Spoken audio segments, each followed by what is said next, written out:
Obrigado, Anderson. Então, sem mais delongas, eu passo a palavra ao professor Cristiano. Bom dia. Bom dia. Deixa eu só ver aqui, abriu. Anderson, desculpa. Queria agradecer aqui o convite do professor Rafael Zamorano, agradecer também o seu convite, muito obrigado por terem me chamado para essa banca. Fico feliz aqui em poder rever a colega de graduação, a Fernanda Castro, e também agradecer aqui a presença da professora Cláudia Márcia, ela é preceptora do projeto de residência pedagógica que eu coordeno. Também temos aqui a graduanda bolsista Icaiara, o Matheus dos Santos também, todos da residência, a Shainara. Vamos lá.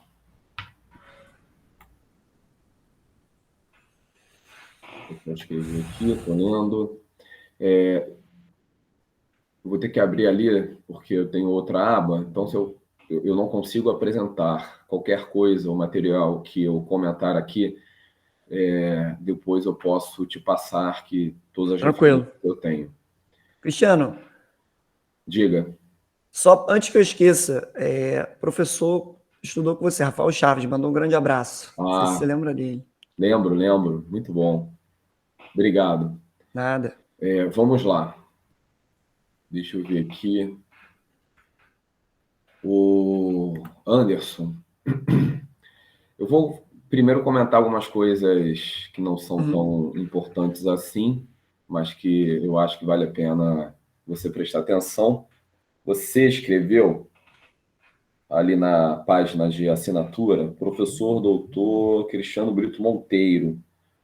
Aí botou só UF. Eu acho que vale a pena você corrigir aqui.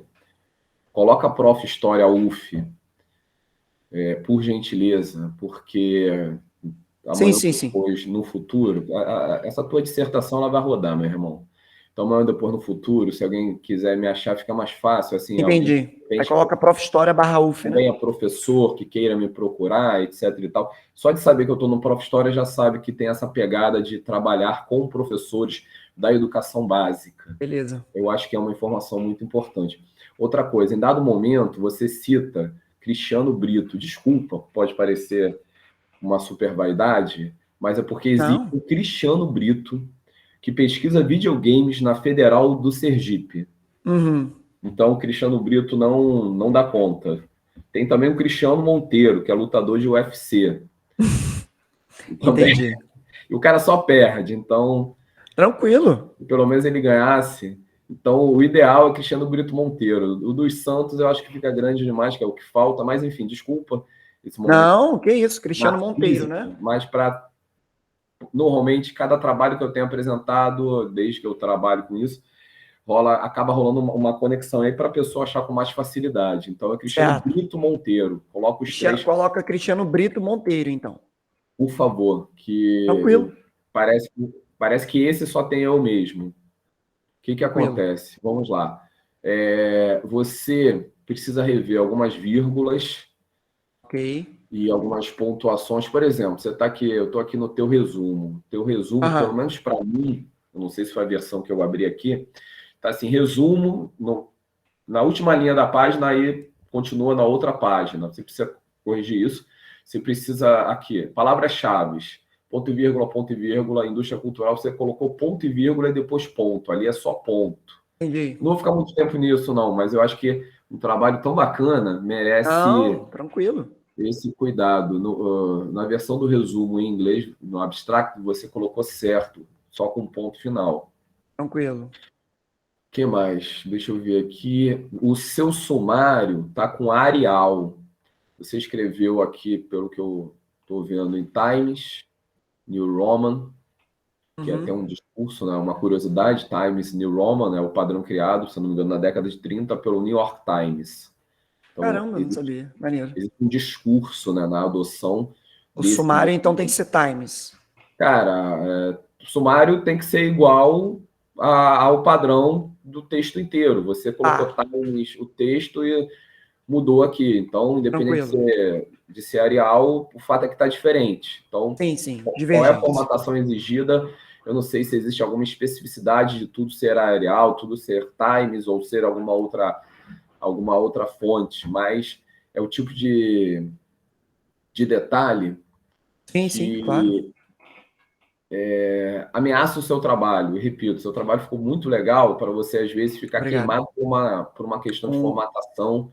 Então, acho que vale a pena uma revisão, etc. e tal. Outra coisa, pegando aqui na introdução, já na primeira linha, tem aqui, ó, desde a minha infância tive um contato muito forte com a cultura games. Se eu não me engano, primeiro você coloca ponto e depois você coloca a nota. Não tenho certeza se que aí tá o 1 da primeira nota e tá o ponto. Confirma isso. Mas fica um espaço entre o ponto e o games. Eu não sei se é a melhor forma. Ou você coloca no final da linha, não sei. Eu acho que você teria que colocar essa nota aqui, inserir nota após o ponto. Tá. A seguir. Pesquisa isso. Esteticamente falando, eu acho que fica esquisito. Se eu não me engano, é isso. Bota o ponto e depois bota a nota. Então, preste atenção nisso. Já até mudei aqui já. Você procure seus advérbios de tempo e de lugar, porque você... todo mundo, né? Eu também, outro dia vi um texto que eu mandei às pressas, a gente acaba não colocando que na linguagem, na velocidade da linguagem, a gente deixa de lado. Então, ó, eu estou vendo aqui alguns pontos, ó. Para a área de história, aí tem espaço, ponto. Para a área de história, ponto. É colado na palavra. Sim. Beleza? Execução dos games, não dá espaço, vírgula.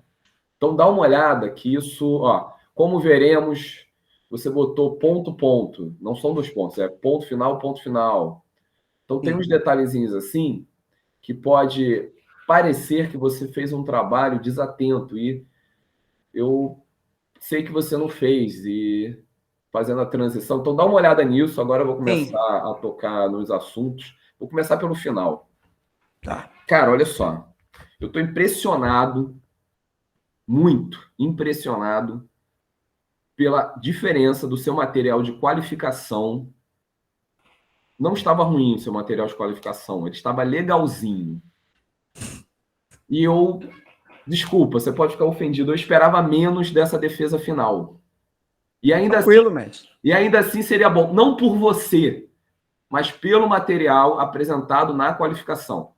Não parecia que em tão pouco tempo, em meio a uma crise de pandemia, vendo essa pressão de aula online, não é por você, é por uma questão estrutural. Eu esperava menos. Tranquilo. Eu estou recebendo como elogio. Como eu estou esperando menos de várias outras pessoas. Temos que tomar cuidado com a produtividade tóxica. Então, definitivamente, eu pensei assim, pô, o que será do trabalho de todo mundo que está defendendo agora? Isso com certeza vai interferir. E eu estou impressionado. E te digo, eu vim fazendo uma analogia, né? Eu que fiz judô por um certo tempo, eu vim para um exame de faixa marrom e você me mostrou que era um exame de faixa preta. Pô, obrigado, mestre. Não, mas aí você já me faz... Lendo o seu texto, eu estou pensando já em doutorado. Lendo o seu texto, eu pensei em doutorado, sabe? Então, eu fiquei impressionado nesse nível, de que você consegue fazer uma transição. Você teve uma hora ali que, cara, você decolou e foi. Dito isso, então, parabéns pelo seu material. Você definitivamente trabalhou muito.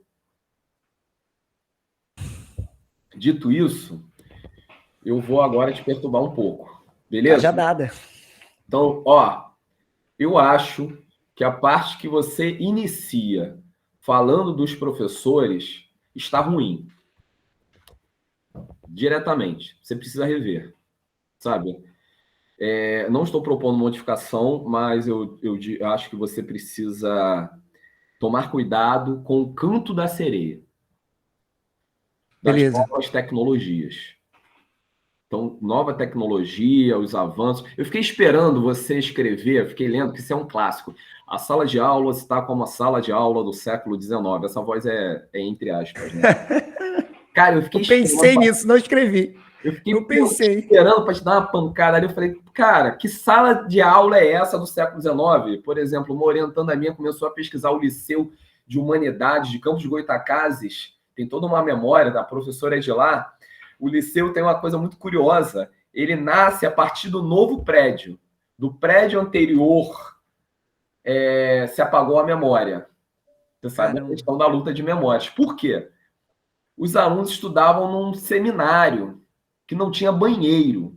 E tem lá uma narrativa num texto que eu encontrei, eu não fui verificar se é real, mas e isso 60% das escolas na atualidade no Brasil não tem latrina. A gente não pode perder essas dimensões, então estamos falando de escolas que não têm latrina. Sabe? E lá no liceu, aí tem a citação de que usavam a área do cemitério, os alunos iam lá e usavam como banheiro, etc. E tal. Então, e a memória, por exemplo, apagou isso. Aí uma aluna me encontrou um texto desse que eu li, e então, cuidado, que aula é essa? Que sala de aula, que eu já li isso 1000 vezes. Sim. Que sala de aula é essa do século XIX? A gente não pode fazer uma teleologia como se estivéssemos prosperando desde sempre, sabe? 2001, uma odisseia no espaço, os primatas jogaram o fêmur para o alto, os hominídeos jogaram o fêmur para o alto, e quando vê a sala de aula, já no Egito Antigo, o Estatuto da Igualdade está colocado e vem sala de aula desde... Não, a gente tem que tomar cuidado com isso. Parece que a Grécia Antiga tinha sala de aula para todo mundo, e a Europa absolutista tinha sala de aula para todo mundo, e etc, etc. Não há essa sala de aula. A tal da sala de aula, que as atuais salas são iguais, não existe. Não contém, não está contido. Não é um passado... É um passado mitificado. Essa sala de aula não havia universalização da educação. Universalização da educação é uma conquista da Constituição de 1988. E o próprio discurso de que a educação piorou, então toma cuidado com os aspectos negativos da educação. O discurso de que a educação piorou está profundamente conectado à universalização da educação. Pior em que momento, entre aspas? No momento que tem que ser para todo mundo. Então, na verdade, isso não é piorar. Se a educação, institucionalmente, legalmente, precisa ser para todos, a educação está melhorando. Então, não engrosse as fileiras dos discursos de uma educação que está capenga, porque nós temos uma educação com muitos professores, é a mesma coisa. Eu me lembro, quando eu dei aula no colégio do bairro Maitá, na zona sul do Rio de Janeiro, IDH alto, e vale sempre a pena citar a referência do Índice de Desenvolvimento Humano, que eu me lembro das matérias do jornal Globo, expondo o quanto Santa Cruz está distante 100 anos, ou então Acari. No ano foi Acari, no outro ano foi Santa Cruz. Está distante 100 anos do Leblon, da Gávea, do Jardim Botânico, do Maitá, etc, etc, etc. Então, há um futuro ali, há uma modernidade ali. Ah, então lá está bom. Não, não está. Porque quando eu entrei na escola em 2004, havia 12 pessoas trabalhando na mecanografia. Quando eu saí da escola em 2009, havia 3 pessoas. Nós, professores, nos tornamos artefinalistas. Nós, professores, nos tornamos diagramadores. Nós, professores, nos tornamos revisores de texto, revisores de português, etc, etc, etc. Professor que mandar prova com português ruim, mal arte finalizada, mal diagramada, roda, é demitido. Então, a função que antes pertencia a 12 pessoas com as quais você ia lá e dialogava, etc., e você recebia feedback em 2 semanas. Hoje, você tem que mandar uma prova perfeita em 3 dias. Tem lá o prazo. Eu me lembro, certa vez, em outra escola, em Ipanema, eu dei aula antes de entrar na UF, eu dei aula em 15 escolas de educação básica. O que acontece? Eu, no final do ano, em dezembro, tipo 20 de dezembro, eu tive que entregar todas as provas, todas as avaliações do ano seguinte, diagramadas, arte finalizadas, com a imagem bonitinha, com cabeçalho, tudo ok. Então, vamos tomar cuidado com esse papo do professor resistente. Outra coisa, quem é esse professor? Porque eu já fui coordenador do projeto da Secretaria Estadual de Educação do currículo mínimo. Projeto para o qual eu tenho várias críticas, mas havia pessoas muito competentes ali, mas projeto para o qual eu tenho várias críticas, porque projeto para dar certo com a educação tem que ter verba, de preferência, gerando estrutura para o professor, para os alunos, para as famílias, porque família também é comunidade escolar, e verbas gerando ali possibilidade de produção. Mas eu me lembro muito bem que os professores em sala de aula, na capacitação ao sábado, que estavam lá recebendo, se eu não me engano, eram R$200 para estar ali sábado, ou R$200 por mês, enfim. Eu me lembro que muitos não eram professores de história. E eu, na minha própria... Eu dei aula no Estado, em Anchieta. Eu me lembro que quando eu fui lá ocupar a minha vaga de concurso, eu me lembro muito bem que havia uma pessoa lá que não possuía faculdade de História. Estava dando aula como contratada há 9 anos. Então, temos que tomar cuidado. É necessário fazer um censo pedagógico, escolar, para entender quem são essas pessoas que não se adaptam. Porque as pessoas não vão sair falando: ah, eu não tenho faculdade de História. Ah, eu não tenho sequer licenciatura.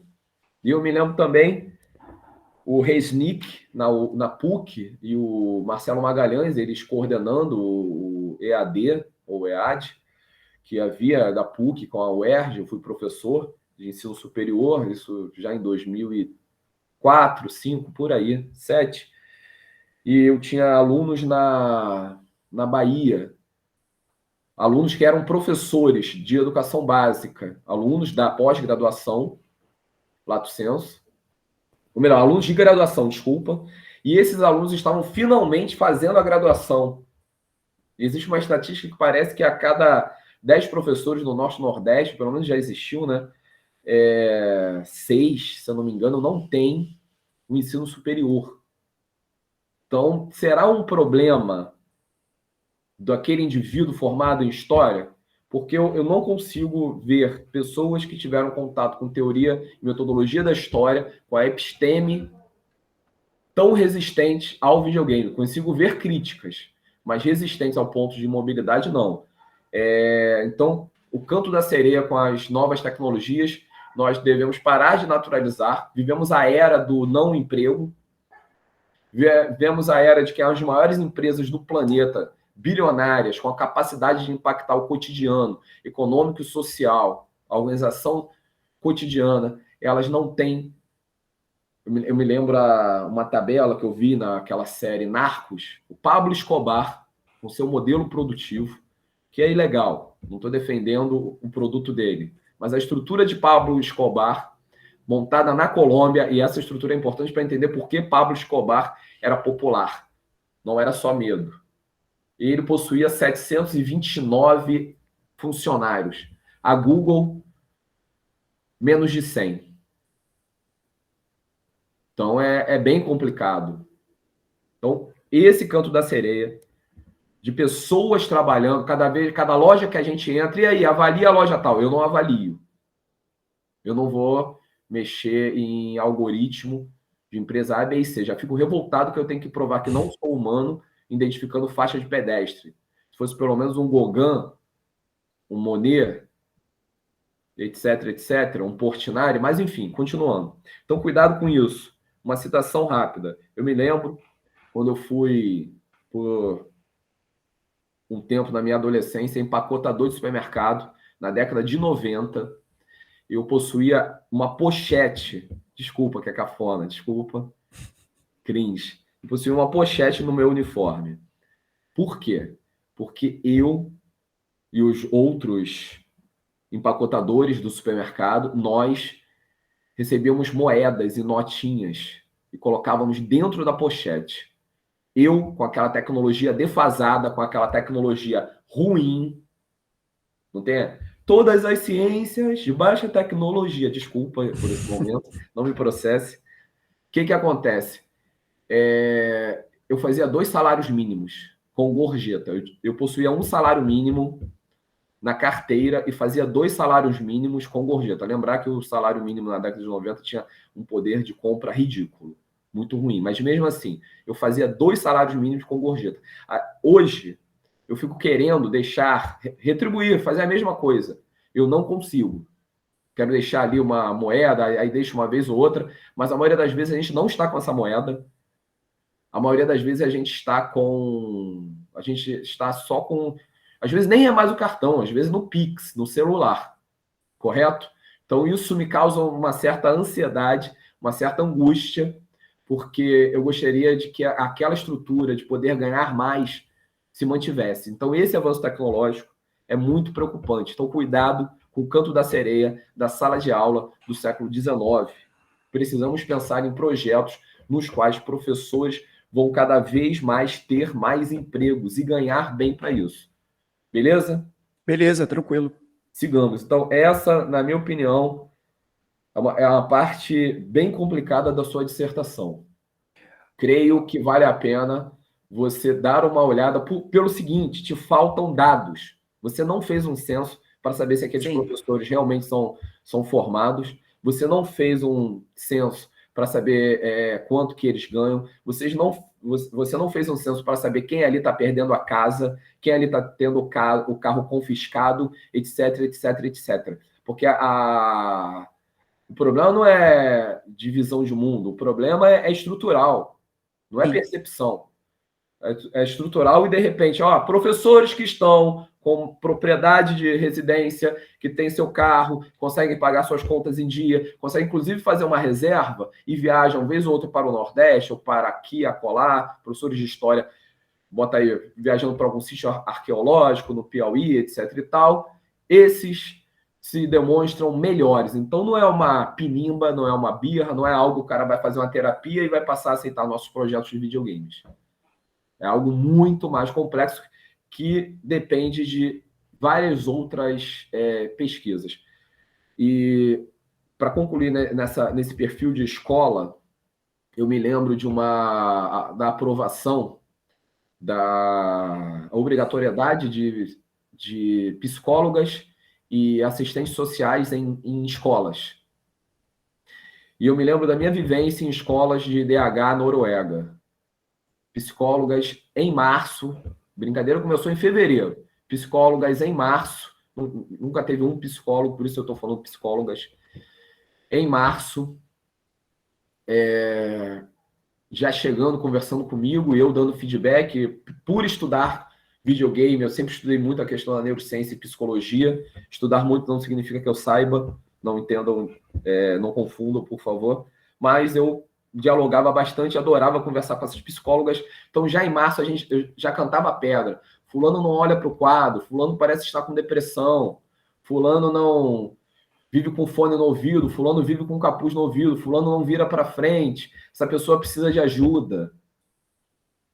Em contrapartida, em outros modelos de escolas, se quer colocar escola cívico-militar, onde o PM vai conduzir uma melhor conduta para estudantes. E isso, supostamente, aumentaria a qualidade. Então, a gente precisa tomar cuidado com isso.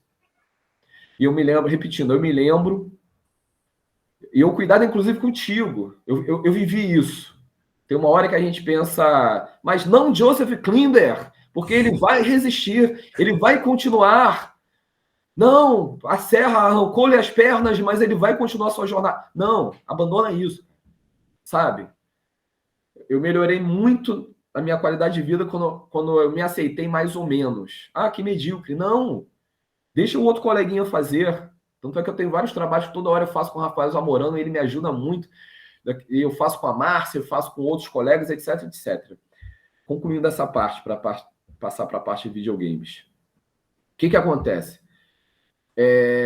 não assuma todas as funções. Precisamos de pessoas na mecanografia. Precisamos de pessoas na programação. Em escola, porque fica essa coisa de professor se virando. Legal, se eu souber também. Eu fiz 5 disciplinas no doutorado do PPGI, Programa de Pós-Graduação de Informática da UFRJ.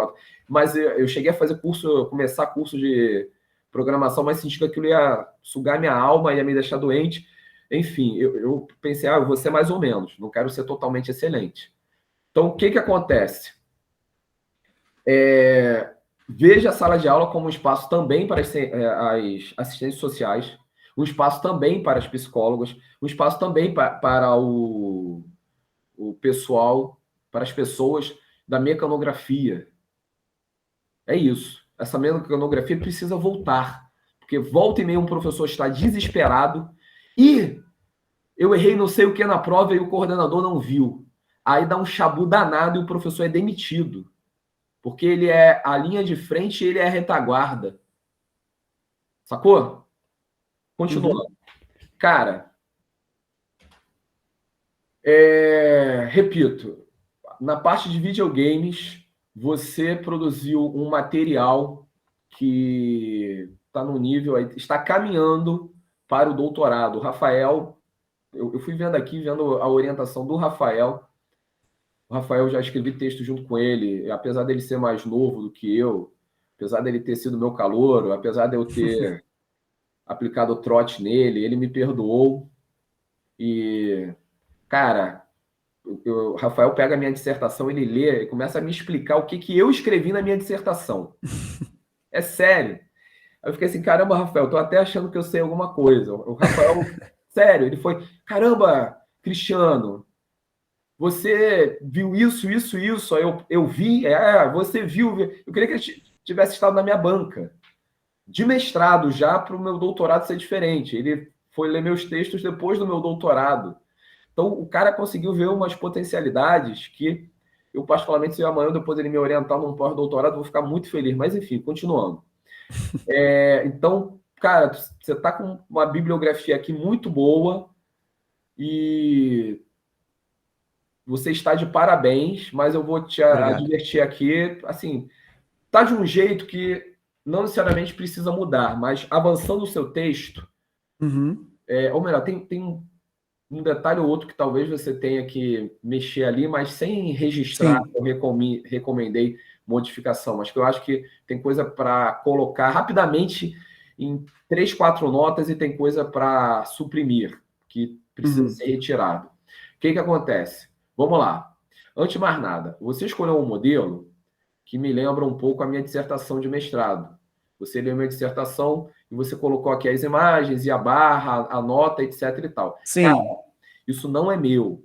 Isso é da Ana Maria Mauad. Espera aí que abriu uma tela de mensagem aqui.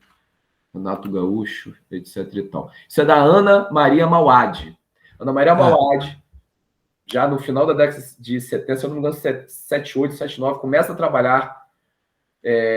Bota a década de 80 para ficar mais garantido. Pode ser que eu esteja equivocado. Começa a trabalhar com análise de imagens, ela incorpora fotografias como fonte histórica e ela critica muito fortemente. Ela está vendo na minha banca e ela falou justamente sobre isso.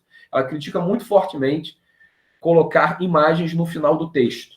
Imagem ao longo do texto é recomendação, é uma luta teórico-metodológica da Ana Maria Mauad. Beleza? Legal. Então, te recomendo buscar materiais de análise de imagens e buscar o material para o futuro. Mas pega algum texto dela rapidamente, Fotos e Flagrantes, se eu não me engano. Fotos e Flagrantes. Dá uma olhada e cita assim, para compreender. Bota na primeira imagem que você colocar, coloca uma nota. Sim. O modelo, a análise das imagens. De imagem exposta aqui no texto corrente é uma proposta da professora Ana Maria Mauad, especialista, responsável pela incorporação de fotografias como fonte histórica, etc. É muito importante fazer essa genealogia. Sim. Para não ficar aquela coisa de Joseph Klimber, do nada o cara é um gênio, conseguiu fazer. Tem que indicar as gerações anteriores, aquele papo, né? O ombro dos gigantes. Eu porém o ombro de gigantes. Então, a Ana Maria Mauad, que é gigante nessa área, precisa ser citada. Não por favor, não por um favor a Ana Maria Mauad, mas porque a ciência precisa saber o caminho, beleza? Tranquilo. O primeiro trabalho de história e videogame no Brasil foi o trabalho que eu apresentei em 2003.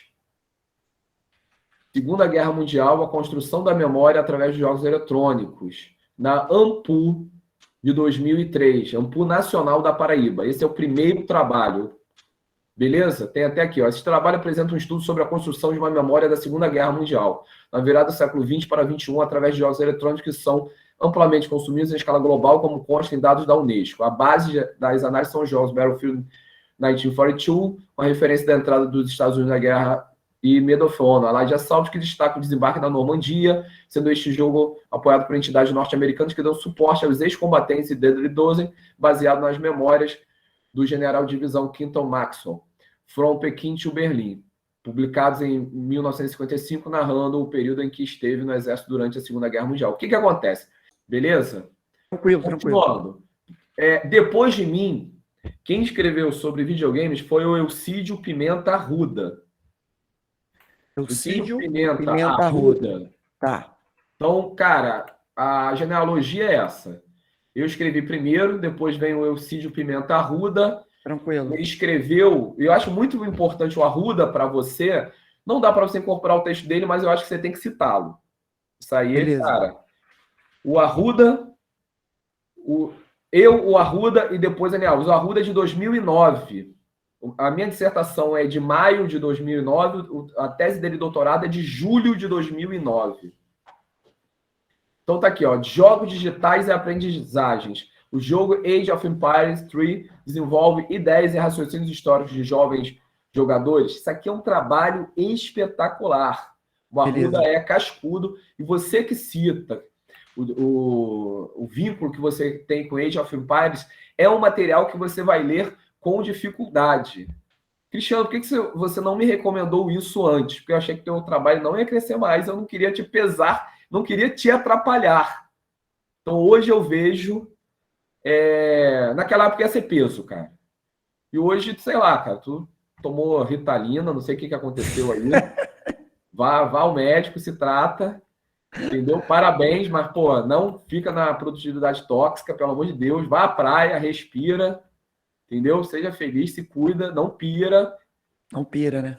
Não pira, pelo amor de Deus. Mas parabéns de novo. Então, Elcídio Pimenta Arruda vai falar de Civilization. Depois vem a linha Alves.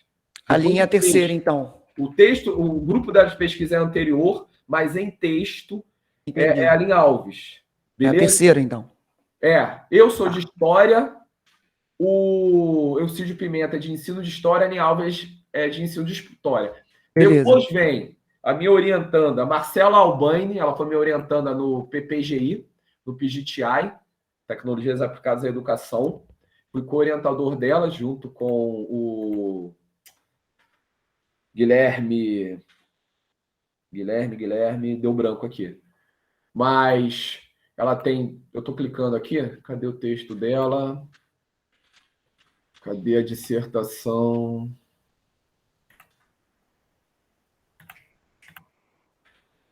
Cara, perdi aqui a dissertação exatamente, mas procura ela por um texto. Ela transformou a dissertação, o TCC lá da pós, em um texto conjunto que eu e o... Tá aqui, Guilherme Xavier elaboramos. Guilherme de Almeida Xavier. Os games como possibilidade. Que história é essa? Isso está, se eu não me engano, numa revista da Federal, está num dossiê, Educação Básica e Revista. Então, depois vem a Marcela Albaine, que é uma das principais responsáveis no Brasil pela divulgação do uso de tecnologias na educação. Quando eu digo responsável no Brasil, é no Brasil mesmo. Marcelo Albaine está no Sul, Marcelo Albaine está no Rio, está em São Paulo, está no Paraná, está no Rio Grande do Sul, está no Pará, Marcelo Bani é impressionante no tanto que ela roda nesse país. Ela tem um portal aí. Cara, tô falando sério. Ela tem um portal, pelo amor de Deus. Ela é faca afiada. Continuando. No campo dos aspectos militares, também, um cara que você precisa... se você for falar de militarização, você tem que citar... Estou procurando aqui a tese dele. O Diogo Carvalho. Está aqui. Não, peraí. Cadê o Diogo Carvalho? Diogo Carvalho. Eu abri tanta aba aqui.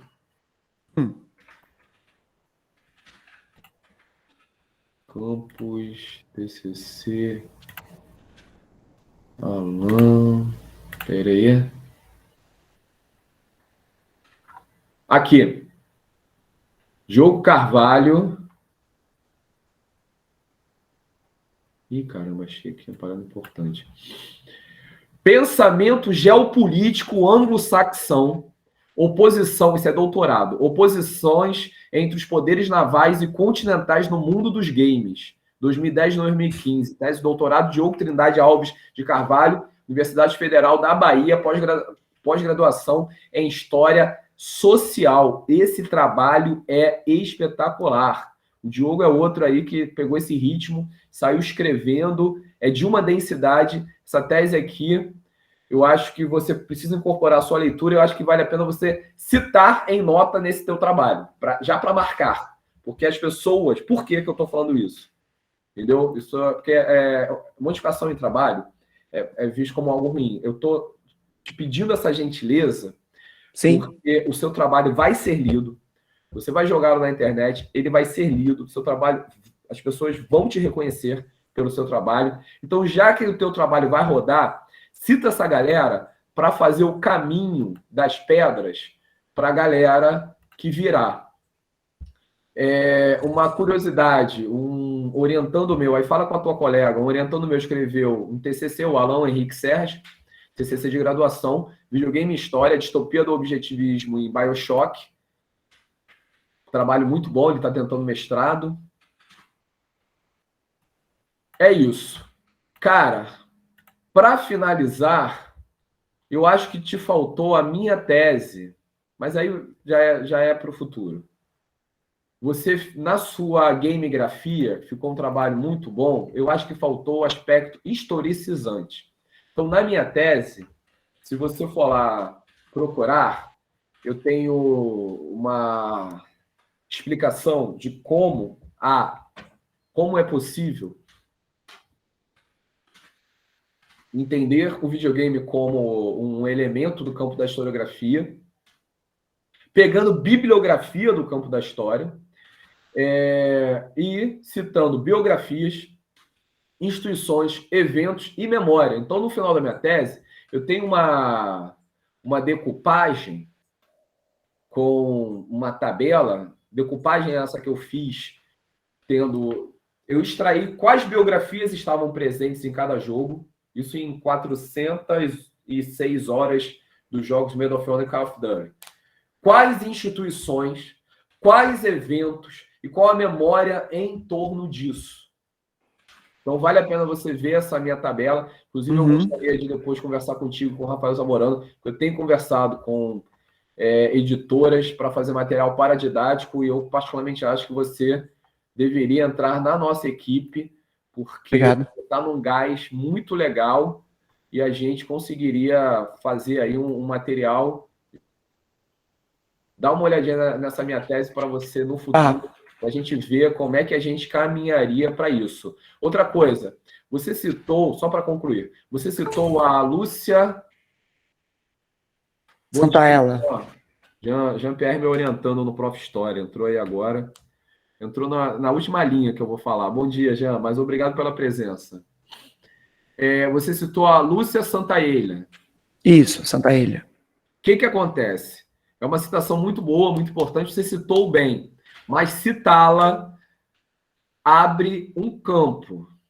E o campo aberto, ao citar Lúcia Santaella, é saber falar sobre semiótica. E saber falar sobre semiótica precisa de umas 20 reencarnações.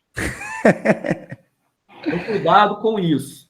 Bota uma nota explicando. Lúcia Santaella é especialista em semiótica. Você cita a Lúcia Santaella. Quem é especialista e entende dela, ao ler a Lúcia Santaella, vai esperar que você, tendo uma mídia, desenvolva semiótica.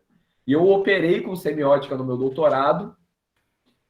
Operei de forma mais ou menos, não queria expectativa, mas tem lá, eu usei o Flamarion Cardoso, é o que faz a transição para o campo da história. Eu operei com semiótica, eu usei também o Todorov, mas bota uma nota na primeira citação da Lúcia Santaella de que você não vai operar com semiótica. Você precisa informar que você sabe que ela trabalha com semiótica. Mas isso aí, cara, é tipo para quando você tiver uns 50 anos de idade, se você quiser, mas te digo, o mais provável é que seja em reencarnações futuras, porque é algo para deixar você de cabelo branco, para deixar você careca, e é algo terrível. Então, admiro muito quem sabe operar com semiótica. Cara, é isso. Mais uma vez, parabéns por seu trabalho. Obrigado, professor. Estou preocupado contigo, com a sua sanidade. Vai andar na praia, vai pegar um sol, uma praia sem ninguém, né, de preferência. Vai pegar um sol, se cuida, porque você definitivamente se jogou mesmo e seu trabalho está muito bom. Fiquei muito feliz de poder ler esse material. Obrigado. Obrigado mesmo pelo elogio. Anderson, obrigado, Rafael. Vou encerrar aqui o som. Obrigado, Cristiano, aí pelas considerações, pelas revoluções. Anderson, você quer responder o Cristiano? Olha, eu queria agradecer mais uma vez o elogio. Quando você fala da produção, realmente eu caí de cabeça, produzi muito, mas assim, eu acho que digamos assim, tecnologicamente, a infraestrutura que eu tenho aqui hoje me ajudou muito. Não sei se vocês, professores, já trabalham assim, mas trabalhar com 2 monitores ajuda demais. Então, isso, eu tive um ganho de tempo gigante. Então, isso me ajudava muito, porque você falou da produção, né, professor, e Cristiano, lendo o texto numa aba, fichando na outra e porrada, entendeu? O tempo todo. Então, isso me deu muito tempo. Muitas citações que estão no trabalho, elas já estavam marcadas previamente. Teve citações que eu marquei, que eu não usei, que eu falei, não entra, não tá legal. Pô, essa daqui tá, vou jogar. Então, foi um trabalho assim, que essa coisa dos 2 monitores, mas realmente foi bem cansativo e eu agradeço mais uma vez o elogio. Tá? Tô buscando dar meus passeios, dar a saída, dar a moral com a patroa para poder ganhar uns pontos, porque realmente foi puxado. Obrigado mais uma vez.